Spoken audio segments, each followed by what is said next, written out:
கிறிஸ்துவுக்குள் பிரியமானவர்களே, ஆண்டவராகிய இயேசு கிறிஸ்துவின் ஈடியநேற்ற நாமத்திலே அன்பின் வாழ்த்துக்கள்.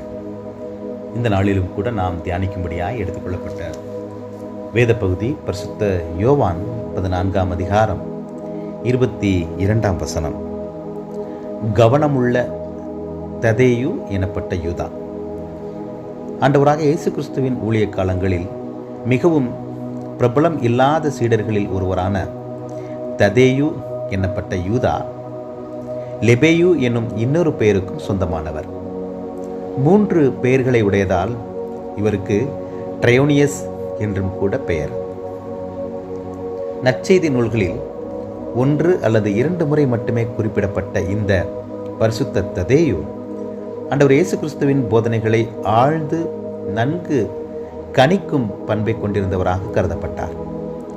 ஏனெனில் கிறிஸ்து தனது உயிர்த்தெழுதலுக்கு பிறகு சீடர்களுக்கு தேற்றரவாளனாக அனுப்பப்படும் பரிசுத்த ஆவியை குறித்து போதித்துக் கொண்டிருந்த பொழுது இவர், ஆண்டவரே, நீர் உலகத்துக்கு உம்மை வெளிப்படுத்தாத காரணம் என்ன என்ற மிகவும் ஆழ்ந்த சிந்தனை மிகுந்த ஒரு கேள்வியை கேட்கின்றார்.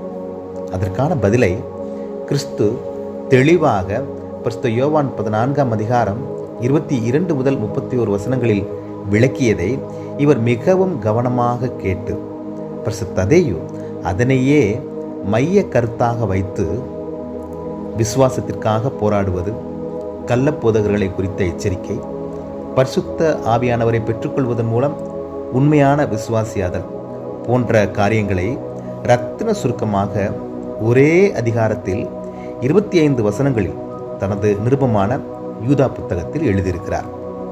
கானானியனாகிய பரிசுத்த சீமோனுடன் நற்செய்தியை அறிவித்து இருவரும் ஒரே நேரத்தில் பாரசீகத்தில் இரத்த சாட்சிகளாக மரித்தனர். கிறிஸ்துவின் சீடன் என்கிற பெருமை இல்லாமல் அவரோடு கூடவே பயணித்து அவருடைய போதனைகளை மிகவும் சரியாய் கவனித்து அதன்படியே வாழ்ந்து பிறருக்கு அதனையே அறிவிக்கும்படியாக நிருபத்தையும் எழுதி சாட்சியாக வாழ்ந்த பரிசுத்த ததேயுவை போல எனக்கு பிரியமானவர்களே, நாமும் கூட கிறிஸ்துவின் போதனைகளை வேதத்திலும் ஆலயத்திலும் நற்செய்தி கூட்டங்களிலும் மிகுந்த கவனமாய் கேட்டு அதன்படியே வாழ்ந்து அதனை பிறர் அறியும்படி அறிவிக்க தேவன் தாமே இதனை கேட்டுக்கொண்டிருக்கிற ஒவ்வொருவருக்கும் கிருபை அளிப்பாராக. ஆண்டவர் நோக்கி நாம் பிரார்த்தனை செய்வோம். கிருபையும் இரக்கமும் நிறைந்த எங்கள் அன்பின் கடவுளே, நீர் கொடுத்த இந்த புதிய நல்ல நாளுக்காய் நாங்கள் நன்றி செலுத்துகிறோம்.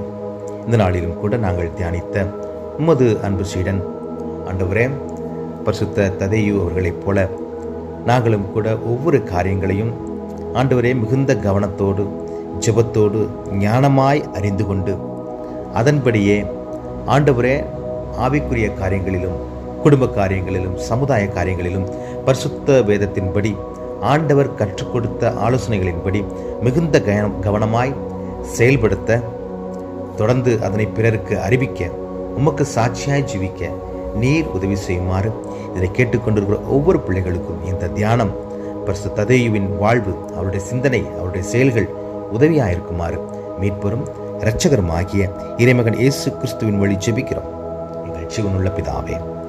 ஆமென்.